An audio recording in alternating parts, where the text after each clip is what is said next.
जब तीनों बंधों को एक साथ जोड़ दिया जाता है उस स्थिति को बोला जाता है महाबंध। जलंधर बंध, उड्डयन बंध, मूल बंध। जब इन तीनों बंधों का अभ्यास एक साथ करते हैं तब वह अभ्यास बन जाता है महाबंध। महाबंध की विधि के ऊपर एक अलग से वीडियो बनाई गई है जिसका लिंक डिस्क्रिप्शन बॉक्स में दिया गया है। वहां से आप लिंक के माध्यम से वीडियो को प्राप्त करके अभ्यास को देख सकते हैं। महाबंध का अभ्यास तब तक ना करें जब तक तीनों बंधों का अभ्यास अलग अलग करके कुछ सप्ताह तक आपने ना साध लिया हो। जब तीनों बंधों में दक्षता प्राप्त हो जाए उसके बाद महाबंध का अभ्यास करें। महाबंध का अभ्यास एक एक चक्र करके बढ़ाएं और 8 से लेकर 10 चक्रों तक सामान्य रूप से अभ्यास किया जा सकता है। जितनी देर तक सांस को रोक के रख पाएं उतनी देर तक सांस रोक के रखेंगे। जब सांस न रुका जाए पहले बंद खोलेंगे फिर वापस आएंगे। एक बात का और विशेष रूप से ध्यान देंगे, अन्यथा लाभ प्राप्त ना होकर हानि होने की संभावना बढ़ जाती है। वह यह जितनी देर तक बंद लगा के रखा हुआ है उतनी देर तक सांस रुकी रहे। जब सांस न रुका जाए पहले बंद को खोलें, उसके बाद सांस लें या छोड़ें। कभी भी ऐसा न करें कि बंद भी लगा हुआ है और आप सांस प्रश्वास की क्रिया भी चला रहे हैं। इसका अभ्यास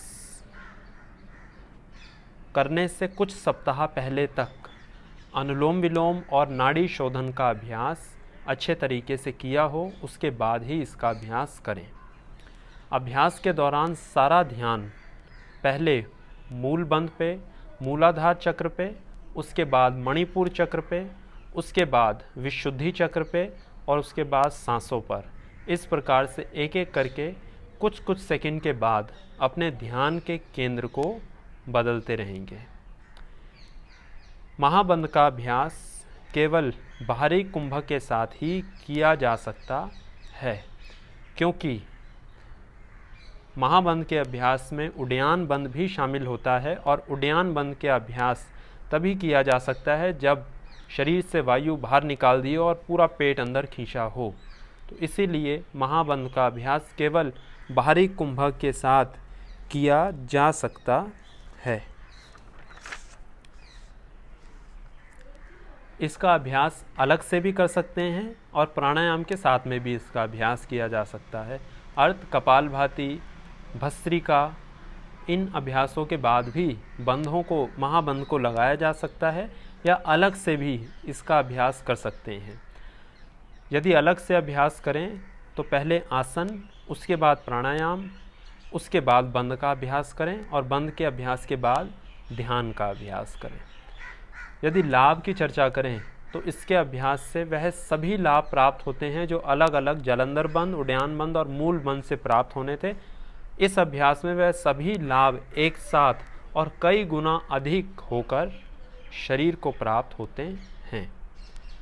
सावधानियों के रूप में कुछ बातों का ध्यान रखें, क्योंकि यह बहुत ही संवेदनशील अभ्यास है, इसीलिए विशेष मार्गदर्शन में अभ्यास करें।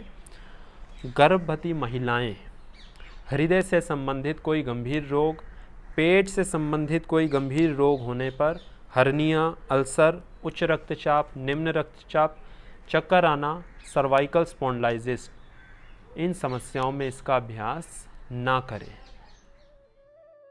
इसी प्रकार की और वीडियो नियमित रूप से देखने के लिए स्क्रीन पर दिख रहे लोगों पर दबाकर चैनल को सब्सक्राइब करें और हमें अपना स्नेह दें। धन्यवाद।